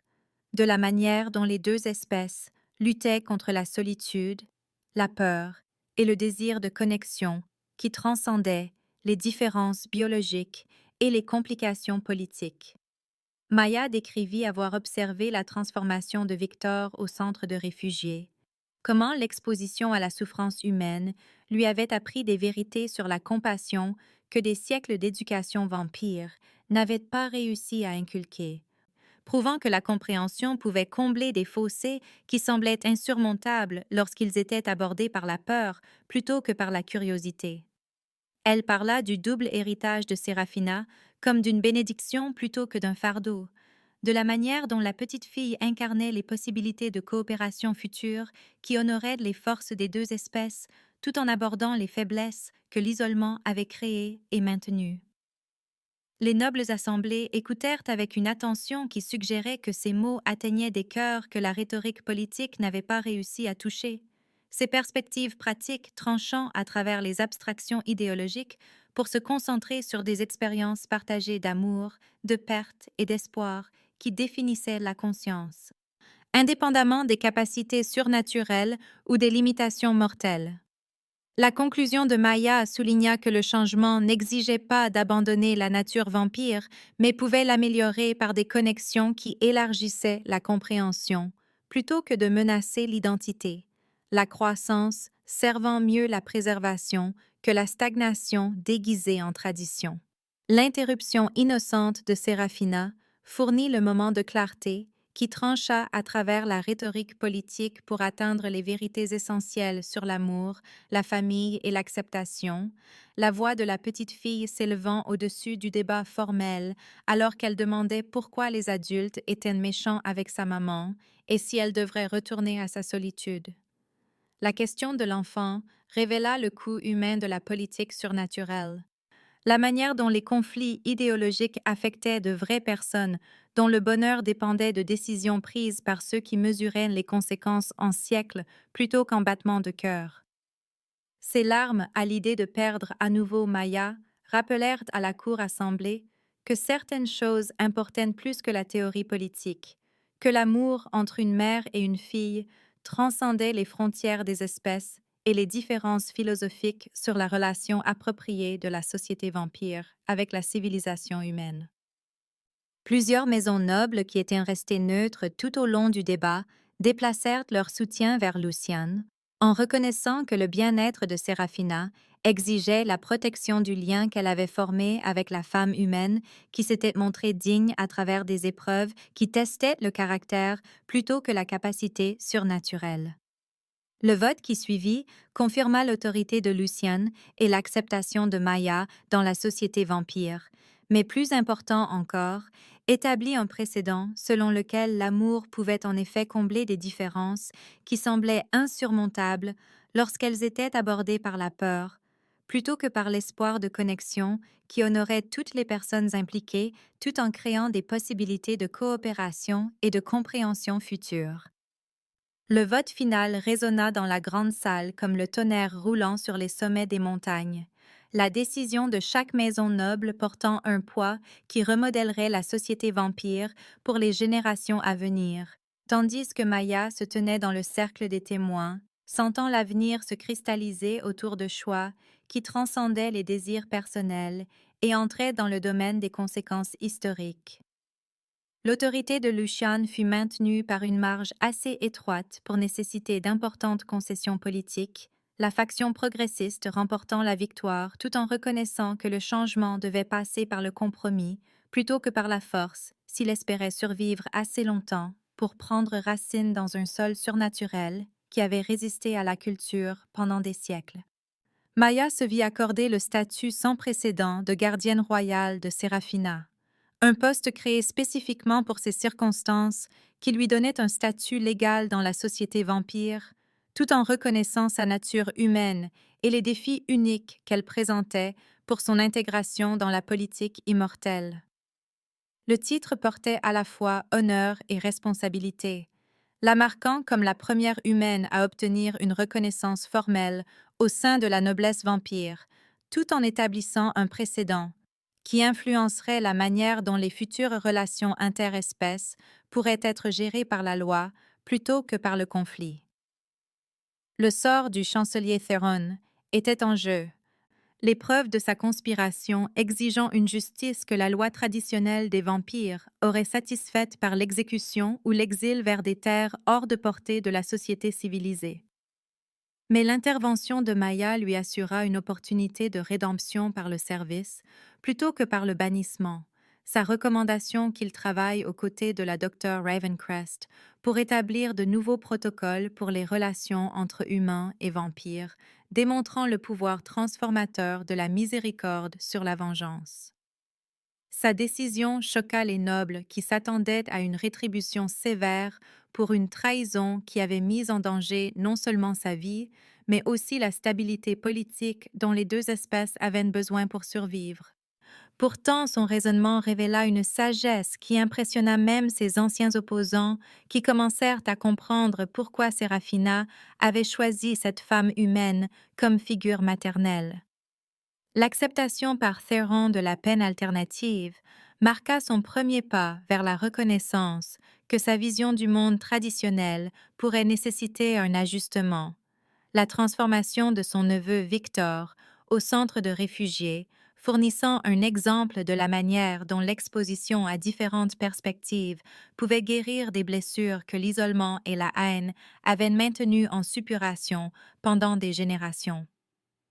L'établissement par la Cour des vampires de nouveaux protocoles pour les relations entre humains et vampires utilisa les épreuves de Maya comme modèle pour de futurs efforts d'intégration. Ces expériences fournissant un cadre qui équilibrait le respect des traditions vampires, avec la reconnaissance que le changement pouvait renforcer plutôt que menacer leur civilisation surnaturelle. La nomination de la Dr. Ravencrest à la tête du nouveau Conseil pour la coexistence pacifique représentait la reconnaissance que l'expertise médicale et les compétences diplomatiques pouvaient mieux servir leur espèce que la puissance militaire pour naviguer les relations avec une société humaine qui évoluait elle-même au-delà des anciens schémas de peur et de méfiance mutuelle. Les décennies d'expérience d'Elena à vivre parmi les vampires, tout en maintenant son identité humaine, la rendaient particulièrement qualifiée pour développer des politiques qui honoraient les besoins des deux espèces, tout en créant des mécanismes pour résoudre les conflits qui surgiraient inévitablement à mesure que les contacts entre leurs peuples augmenteraient. Le nouveau Conseil représentait l'espoir que les futures relations interespèces pourraient se développer par la compréhension plutôt que par les dangereuses épreuves que Maya avait endurées,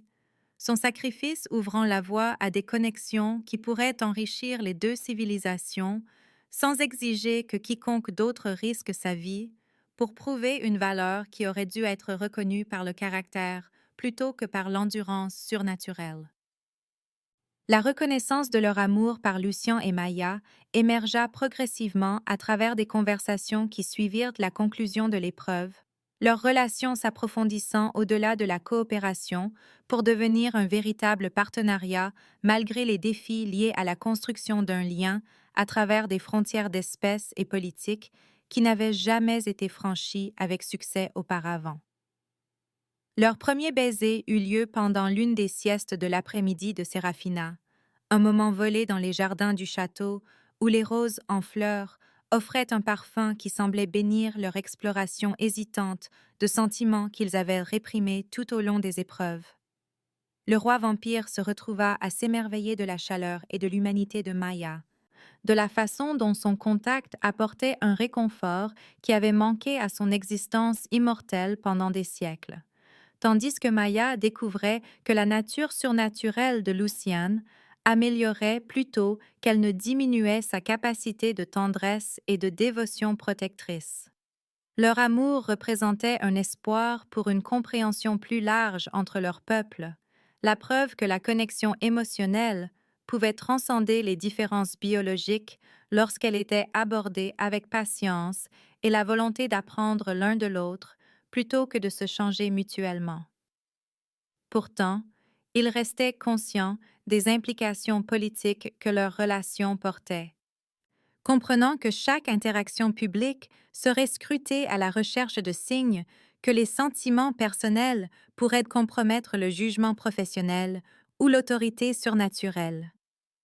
Le déménagement officiel de Maya au château nocturne, en tant que gardienne de Sérafina et partenaire de Lucien, nécessita des ajustements qui impliquaient d'apprendre les coutumes des vampires tout en maintenant les perspectives humaines qui s'étaient révélées précieuses pendant les épreuves. La petite fille s'épanouit sous la stabilité d'avoir à la fois une figure paternelle et maternelle qui travaillaient ensemble pour soutenir son développement, leur coopération fournissant une sécurité qu'elle n'avait jamais connue pendant les années où les obligations royales avaient maintenu Luciane émotionnellement distant malgré son amour féroce pour sa fille. L'influence de Maya aida Serafina à se connecter à son double héritage, à travers des histoires qui honoraient à la fois les traditions vampires et les valeurs humaines, tandis que les conseils de Luciane préparaient l'enfant aux futures responsabilités royales qui nécessiteraient de comprendre de multiples perspectives sur le leadership et la justice.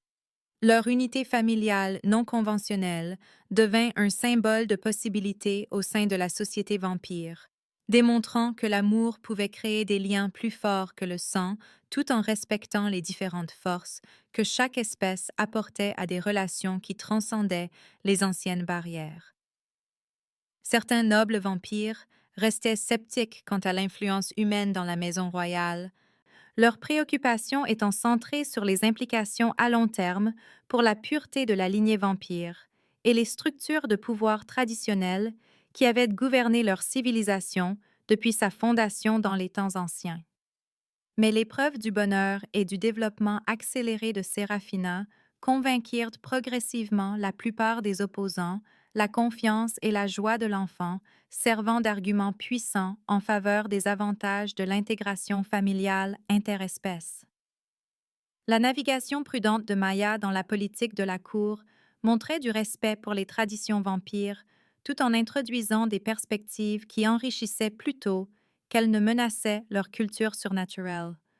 Sa présence aux dîners officiels et aux réunions diplomatiques démontrant que les aperçus humains pouvaient améliorer plutôt que compromettre les processus de prise de décision des vampires.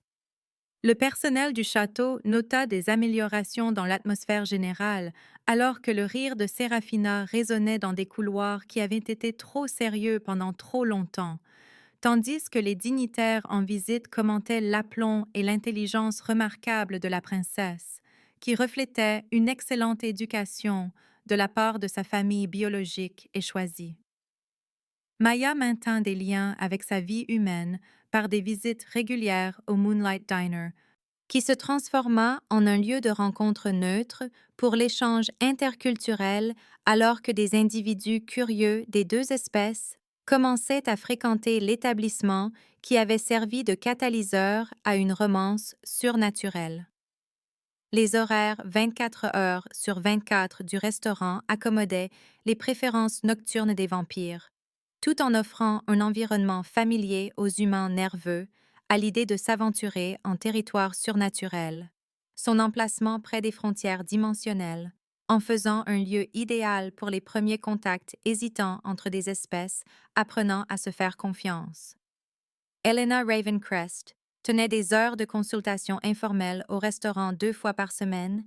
offrant des conseils médicaux et diplomatiques à quiconque cherchait de l'aide pour naviguer dans les complexités de l'interaction interespèce. Les anciens collègues de Maya se sentirent d'abord intimidés par l'élévation de leur amie à la noblesse vampire, mais sa gentillesse inchangée et son intérêt sincère pour leur vie restaurèrent progressivement des relations confortables qui honoraient sa croissance tout en maintenant des liens qui la gardaient ancrée dans l'expérience et la perspective humaine. 6 mois après la fin des épreuves, Maya organisa le premier dîner officiel au château nocturne, qui incluait à la fois la noblesse vampire et des représentants diplomatiques humains. L'événement servant de démonstration publique du chemin, parcouru par les deux sociétés vers l'acceptation d'un changement qui avait semblé impossible lorsqu'elle avait renversé du vin sur le calice de la pierre de sang pour la première fois. Le menu proposait des plats des deux cultures, préparés par des chefs qui avaient appris à mélanger les traditions de manière à honorer les préférences de chaque espèce, tout en créant de nouvelles possibilités d'expériences partagées. Serafina aida à servir aux côtés de sa maman. Le mouvement aisé de l'enfant entre la grâce vampire et la chaleur humaine incarnant l'avenir que les deux espèces construisaient ensemble par des pas prudents vers la compréhension et la coopération.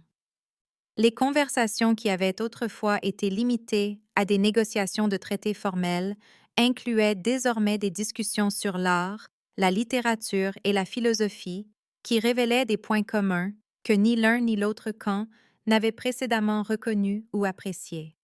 L'annonce par Lucien de Plan pour une cérémonie de liaison formelle qui l'unirait légalement à Maya, tout en respectant leurs deux natures, signala l'acceptation par la société vampire d'un changement progressiste qui s'étendait au-delà de la nécessité politique pour devenir une véritable évolution culturelle. La cérémonie proposée mélangerait les traditions vampires avec les coutumes humaines, créant de nouveaux rituels qui honoraient leurs origines différentes tout en célébrant l'amour qui les avait réunis contre des obstacles apparemment impossibles. L'annonce suscita les félicitations de maisons nobles qui s'étaient initialement opposées à leur relation, reconnaissant que leur partenariat s'était avéré bénéfique tant pour le bonheur personnel que pour les relations diplomatiques entre des espèces apprenant à coexister pacifiquement. Les préparatifs du mariage devinrent un effort collaboratif impliquant des représentants des deux civilisations.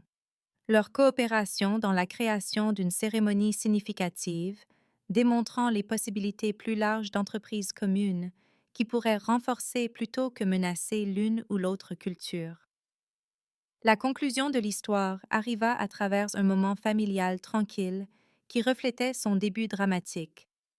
Maya couchant Sérafina, tandis que Lucienne observait depuis le seuil avec une expression qui combinait la fierté paternelle et une gratitude émerveillée pour la femme qui avait transformé leur vie par sa simple volonté d'aimer quelqu'un qui avait besoin de ses soins. L'enfant demanda si Maya serait toujours là à son réveil, la question portant les échos de toute l'incertitude et la peur qui avaient marqué leur voyage depuis cette première nuit dans la salle à manger où une reconnaissance désespérée avait tout changé. La promesse de Maya d'être toujours là portait le poids de tout ce qu'ils avaient surmonté pour construire leur famille. Sa voix ferme de conviction qui transcendait les épreuves et les bouleversements politiques qui avaient testé leurs liens sous tous les angles possibles. L'acceptation paisible de cette promesse par Sérafina représentait une confiance gagnée par la constance et le sacrifice. La sécurité de se savoir aimé et protégé par un père biologique et une mère choisie qui avaient prouvé leur engagement par des actions qui honoraient son bien-être avant leur propre sécurité ou convenance. L'image finale transforma l'isolement originel de Maya en une abondance environnante, alors qu'elle servait le dîner dans une salle à manger de palais rempli d'amour, plutôt que de travailler seule dans un restaurant de fin de soirée où les âmes oubliées cherchaient une chaleur temporaire pendant les heures les plus sombres de l'humanité. Sa transformation de serveuse isolée à gardienne et partenaire bien-aimée représentait le pouvoir de l'amour à transcender les frontières et à créer de nouvelles possibilités de connexion à travers toute division qui semblait insurmontable lorsqu'elle était abordée par la peur plutôt que par l'espoir. Maya et Luciane se tenaient ensemble sur un balcon du château, veillant sur leur domaine, tandis que Serafina dormait paisiblement en dessous, en sécurité dans la connaissance qu'elle était aimée et protégée par des parents qui s'étaient choisis mutuellement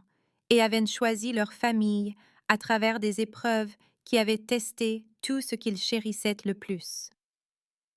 Le royaume des vampires s'étendait devant eux sous la lumière des étoiles qui illuminait à la fois l'élégance surnaturelle et la chaleur humaine.